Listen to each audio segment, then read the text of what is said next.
Alright, hi and welcome to day 26 of the 30-day video challenge, and today we are asking the question, what possibilities are hiding in the fascia in the body? So a lot of people have heard of the word fascia, and today we're going to take a look and see what this fascia actually is. So I pulled up a bunch of pictures for you, so let's get going and see what possibilities we can find. So let's first look at the definition. So bear with me here, I'm going to have to muck around with this and get this right for you. So fascia is a thin sheath of fibrous tissue enclosing a muscle or an organ. So every muscle actually has fascia around it, and it actually is what helps the muscles and everything move when you move. And if that fascia is stuck for any reason, then you don't move and the body doesn't move, and it turns to not very good really quickly.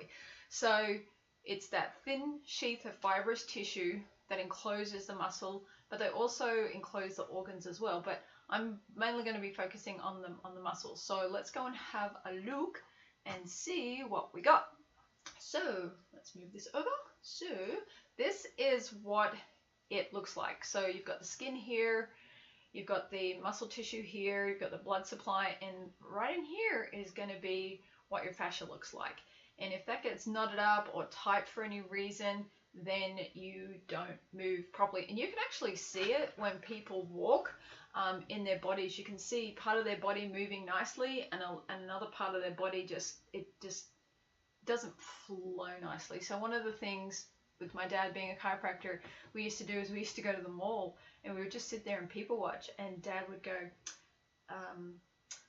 that person's psoas is locked up and that fascia over there. And so he would point out, because he has a background in kinesiology and touch for health as well, so you know, and so I got to observe people's movement, people's posture from a really young age. And to be honest, it really comes in handy, because when I have a person walk down a hallway, I can look at them and go, okay, if I release that bit right there, that'll fix a lot of stuff.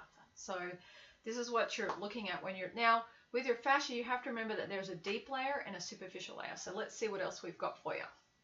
Alrighty, so this is just an example of fascia, and I'll get into the deep and the superficial here. But see, it's that fibrous tissue coming down here, and it helps separate muscles. So it's pretty cool. Let's go over here. Oh, hang on. Let's make this one just a little bit smaller for you so you can see it.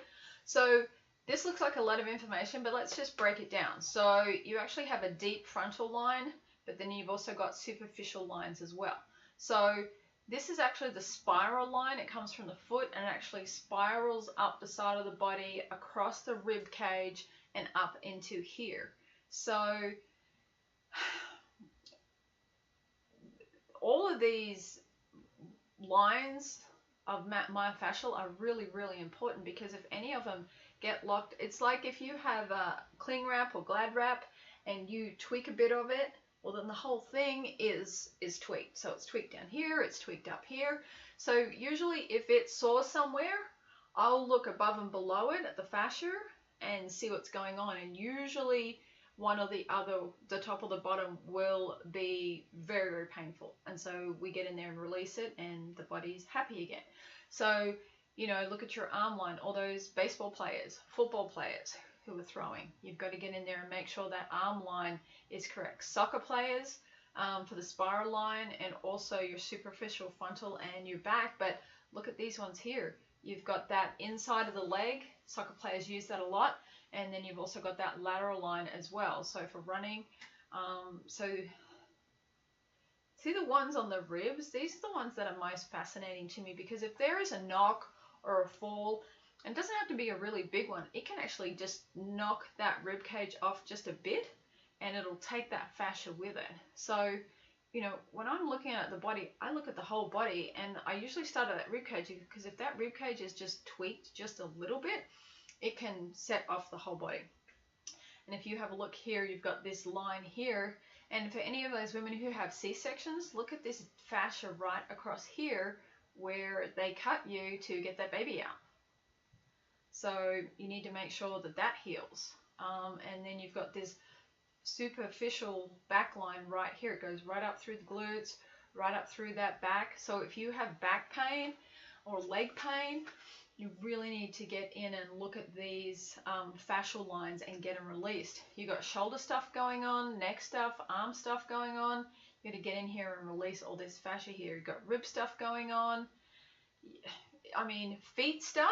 Here's what's fascinating about plantar fasciitis. I usually come up to the rib cage and the neck, and I have to release the fascia here in order for the feet to heal. So usually plantar fasciitis, I mean, it can be sugar, yes, it can be emotions, yes, it can be, you know, the nerves in that lower spine and sacrum heading into the feet, yes. Usually it can be too much sugar in the system, but for those who watch their sugar and take care of their diet, then there's got to be something else going on. And so usually when I get in there and release this fascia, it works a real treat. So which is what I really like about, you know, the access bars and the body processors with access, is that it gets in there and clears out all that points of view so that that fascia can go back to moving and doing what it's supposed to be doing. So, you know, if you've got an ache or a pain or stiffness anywhere in your body, do some reading on this fascia and look at these fascia lines and see, you know, I have one lady who had a sore hip and it just went all the way up in through her rib cage, all the way up and through to here, all the way right up, and she complained of neck pain. And so I actually had to release the fascia right down here, all down through into her feet, and it released it all the way up into her neck. So, you know, I had to do that spiral line, but look, I also had to do this superficial back line. I had to release her calf muscles, which actually goes all the way up and attaches right onto the back of that spine. So, you know, if you get a glitch down here, it's going to pull you backwards. Likewise, if you have a glitch in here, it's going to pull you all forward. So you've got to get in there and release this fascia. So I hear a lot of you going, well, how do you do that? Well, there's a couple of different ways. There are some not so nice ways, and there's some more easier, not so nice ways. So let's have a look. So this is what most people feel like when, oh, hang on, let me just make him a little smaller, when they're looking at fascia. You can get the rollers, and the rollers actually work quite well, but you've got to have some upper body strength to actually roll them. You've got balls, you've got this thing here, which can get in there. You've got a couple of different choices. I went over to Amazon and had a quick look. Oh, hang on, let me move this over. And this is what it showed me. Hang on, let me just make this up just a little smaller for you so that you can see it. So this is a fascia and cellulite plaster massage stick. Doesn't look too comfortable to me, but you know, they've got some really nice pictures here to show you how to use it. It probably works. I've never tried it. I like the roller better, but the other way that you can do it is you can actually go to a massage therapist. Hang on, let me just move this up here. The joys of technology. And what they'll do is they'll grab your skin and they'll walk it up, and when it gets to a tight spot, you'll know about it, and they'll keep moving, and you'll actually feel it release. So I prefer this method or the actual rollers myself. But you know, you've got to get in there and listen to your body. If this works for you, use this. I'll put a link to this. If you're on Facebook, head over to YouTube, because I put them on YouTube. I'll put the link to this below, and I'll also put a link to a couple of the rollers that I've got that I really like, that I use. So be sure to head over there, and if you're on YouTube, definitely check the video description below and use those links and pick you up a good deal to help release your fascia. So there's a look at the fascia. It's pretty interesting. You can clear a lot of stuff out on the body by working on the fascia, and you can actually do it yourself. You can just grab your skin and just move it, but it is nicer when someone else does it. So what possibilities do you have hiding in your fascia today? Alrighty, well, this is day 26, and we will look forward to seeing you tomorrow.